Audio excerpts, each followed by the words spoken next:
ውይ በእናትህ ፒዛ ማዘዝ እንችል ነበር። ምን አልኩኝ? እችል ነበር ደግሞ እንችል ነበር። አሁን እቺን ኤክስፕሬሽን እንዴት ነው በእንግሊዝኛ ማለት የምንችለው?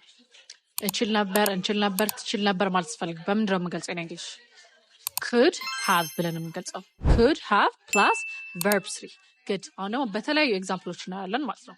እሺ ለምሳሌ ዛሬ በጊዜ መውጣት እችል ነበር ስትሉ እንዴት ነው? ለምሳሌ ብዙ ረዥም ሰልፍ አለ፣ ዛሬ በጊዜ መውጣት እችል ነበር አይ ብትሉ እንዴት ነው የምትሉት? I could have left early. I could have left early because left ምንድነች? የሊቭ verb 3 ስለሆነች good።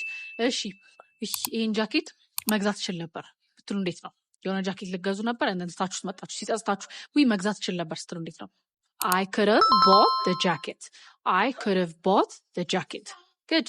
እሺ አሁን ደግሞ ሰፊ ብሬክ አገኛችሁ ስራ ላይ እንደን ከዛ በኋላ ስትመለሱ ትንሽ ስራ ነው ያለው ወይ ቤት መሄድ እችል ነበር ስትሉ እንዴት ነው? I could have gone home. I could have gone home.